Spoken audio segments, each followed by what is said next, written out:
জামাত ইসলামীকে জানতে হলে 100 বছরের ইতিহাস জানতে হবে। জামাত ইসলামী কি ইসলামী দল না অন্য কিছু, সেটার ফতোয়া দেওয়ার দরকার নাই। আজকে আমাদের চট্টগ্রামে একটা কথা এসেছে, হতে ফতোয়ার জন্য আর মাদ্রাসায় যেতে হবে না। তো আমি জিজ্ঞেস করলাম কেন? হতে ফতোয়া তো আপনাদের এই পার্লামেন্টে দেওয়া হয়। ফতোয়া কিরকম? ফখরুল ইসলাম মাননীয় মন্ত্রী, উনি যেমন ইসলাম নয়, জামাত ইসলামীও ইসলাম নয়। মানে স্পিকার, জামাত ইসলামীকে জানতে হলে 100 বছরের ইতিহাস জানতে হবে। জামাত ইসলামী কি ইসলামী দল না অন্য কিছু, সেটার ফতোয়া দেওয়ার দরকার নাই। তাই আমাদের চট্টগ্রামে এখন বলতেছে হাল জবানার মুফতি তিনি, আর একটা বললাম না, আলিফ বাতা জানেন না। মানে স্পিকার, আমরা ফতোয়ার জন্য আর হাটহাজারে যাব না, ফতোয়ার জন্য পটিয়াও যাব না, ফতোয়ার জন্য লালবাগেও যাব না। আমাদের এই মহান পার্লামেন্টে জামাত ইসলামীকে ইসলামী দল নয় বলে যিনি বলেন, তার কাছ থেকেই আমরা ফতোয়া নেব।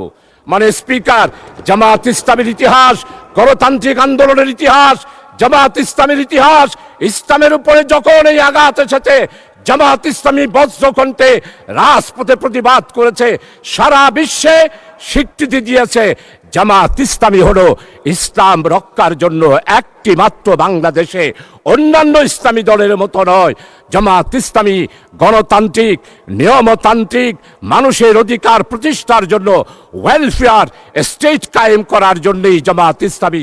তাই নির্বাচনের আগে আমাদের বক্তব্য ছিল ন্যায়, ইনসাফ, বৈষম্যহীন, কল্যাণময় একটি রাষ্ট্র আমরা কায়েম করতে চাই। মাননীয় স্পিকার, মাননীয় স্পিকার, আজকে বিদ্যুতের অবস্থা কোথায়?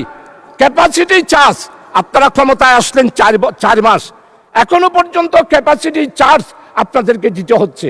এই ক্যাপাসিটি চার্জ দুর্নীতির একটি বিশাল আগ্রা। এই ক্যাপাসিটি চার্জ কোথায় যায়? ইন্ডিয়ার বিদ্যুৎ যাদের সাথে চুক্তি করেছিল। মাননীয় স্পিকার, আমাদের মাননীয় অর্থমন্ত্রী, উনি আর আমরা একসাথেই হলমার্কের বিরুদ্ধে বক্তব্য রেখেছি। ক্যাপাসিটি চার্জ বিদ্যুতের এই ব্যাপারে আমরা বক্তব্য রেখেছি, কিন্তু আজকে 4 মাস হয়ে গেল, এখনো আমাদেরকে ক্যাপাসিটি চার্জ অর্থাৎ বিদ্যুৎ না পেলেও যাদের সাথে চুক্তি হয়েছে তাদেরকে টাকা দিতে হবে। কত টাকা দিতে হয় সেটা সাংবাদিক সম্মেলনে মাননীয় অর্থমন্ত্রী আপনি নিজেই সেটা উল্লেখ করেছেন। তাই আমার দাবি, এই ক্যাপাসিটি চার্জ বন্ধ করে দিয়ে আমাদেরকে নতুনভাবে বিদ্যুৎ, আমি প্রশংসা করি আপনারা আজকে বিদ্যুতের ব্যাপারে আপনারা একটা নতুন পদক্ষেপ নিয়েছেন, অবশ্যই সেটা সফল হোক, সেটাই কামনা করি মাননীয় স্পিকার। এরপরে মাননীয় স্পিকার, জনপ্রশাসন কি হচ্ছে? জনপ্রশাসনে 18 বছরে যারা প্রশাসন চালিয়েছেন, যারা সুবিধা পেয়েছেন, পদায়ন পেয়েছেন, ভালো ভালো পোস্ট পেয়েছেন, তাদেরকে কাকেও সরালেন না, সবাইকে আপনারা বহাল তরবিয়তে রেখে দিলেন। আর এখন আপনারা কি করছেন?